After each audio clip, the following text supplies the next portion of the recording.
The Lost Honor of Katharina Blum or How Violence Develops and Where It Can Lead adalah sebuah film political drama yang dirilis tahun 1975 dan diadaptasi dari novel terkenal berjudul sama karya Heinrich Böll. Dibesut dan ditulis skenarionya oleh Volker Schondorf dan Margarete von Trotta, berfokus pada perlakuan yang buruk yang dilakukan oleh institusi kepolisian, media massa, dan publik terhadap seorang wanita innocent yang dituduh bersekongkol dan menjadi kaki tangan seorang terduga kriminal. Film ini sebenarnya mengkritik akan penyalahgunaan kekuasaan serta kesewenang-wenangan institusi kepolisian serta kolusi yang terjadi antara polisi dan jurnalis. Film ini dibintangi oleh Angela Winkler sebagai peran utama, Katharina Blum, Mario Adorf sebagai komisaris polisi Weissmenne, Dieter Lasse sebagai jurnalis Todges, dan Jürgen Prochnow sebagai Ludwig. Katharina Blum adalah seorang wanita biasa yang bekerja sebagai asisten rumah tangga untuk pengacara korporat Hubert Blorna dan istrinya Trude. Blum dijuluki The Nun biarawati oleh karena kekakuan kesopanannya serta hatinya yang baik yang membuat kenalannya sangat terkejut manakala dia dijadikan tersangka atas keterlibatannya dengan seorang gembong kriminal. Cerita diawali oleh kehadiran seorang pria di sebuah dermaga. Pria tersebut ternyata diawasi oleh seseorang. Hal ini mengindikasikan bahwa sang pria adalah sosok yang tengah diselidiki, yang kemudian ternyata adalah seorang kriminal terduga perampokan bank yang dicari oleh polisi. Tak lama setelah itu, si pria kemudian mendatangi sebuah pesta. Di pesta tersebut dia bertemu dengan dua orang wanita. Dua orang wanita tersebut kemudian mengajaknya pergi. Mereka didampingi juga oleh seorang pria lain yang berpakaian Sheikh Arab. Tanpa sepengetahuan mereka, ternyata si pria berpakaian Arab tersebut adalah seorang informan polisi. Si informan ternyata tengah memata-matai si pria kemana dia pergi.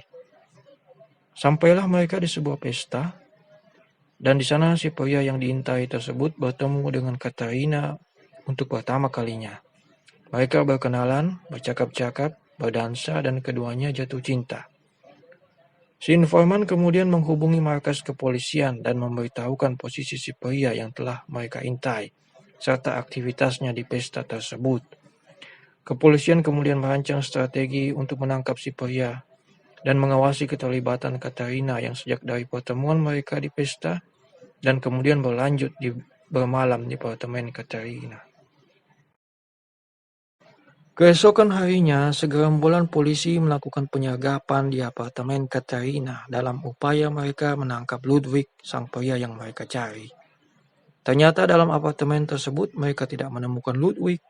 Hal ini membuat polisi marah dan serta-merta membawa Katharina ke kantor polisi karena mengira bahwa dia telah bersekongkol untuk membantu Ludwig melarikan diri, dan hal ini membuat Katharina shock karena tidak mengetahui apa yang sesungguhnya terjadi.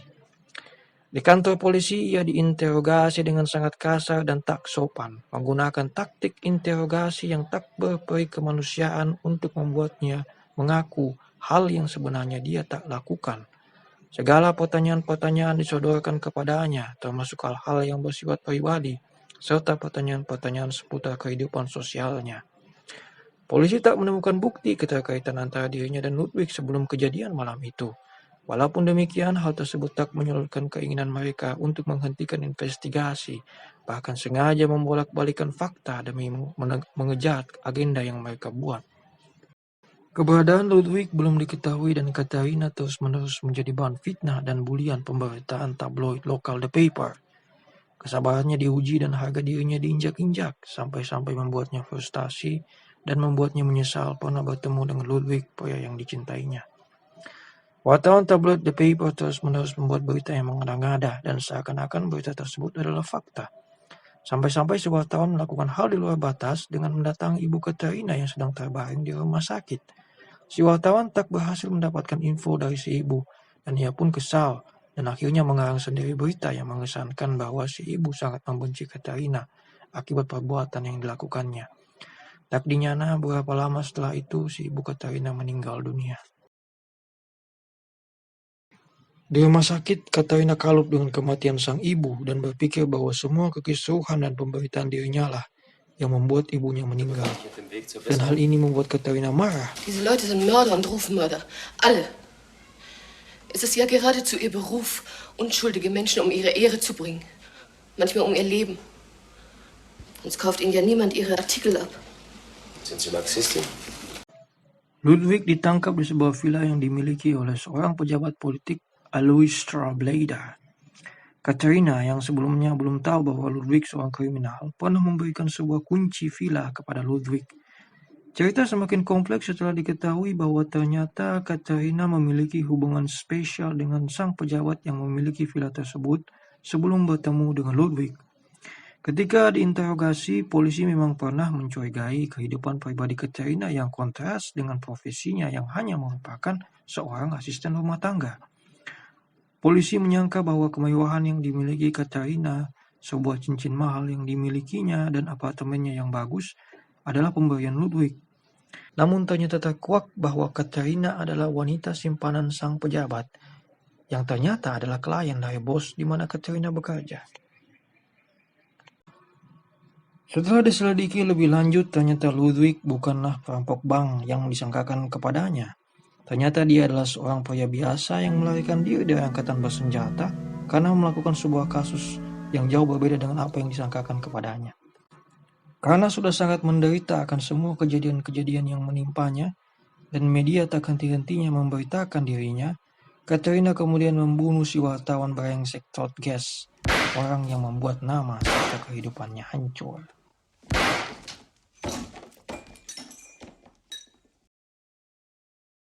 Katarina akhirnya bertemu sang kekasih Ludwig, berpelukan, dan pada akhirnya dipisahkan oleh polisi. Lalu keduanya pun dijerumuskan ke dalam penjara. Film ini ditutup dengan adegan upacara penguburan Todd Guest, sang wartawan The Paper yang dibunuh Katarina. Diikuti oleh pidato yang penuh kemunafikan dari penerbit koran tabloid tersebut atas penyerangan dan kebebasan pers. Pers yang seharusnya menjadi media yang adil dan berimbang, tetapi dalam film ini justru menjadi sarang tempat menghujat, penyebaran informasi yang salah, serta obsesi yang berlebihan atas skandal kehidupan pribadi seseorang.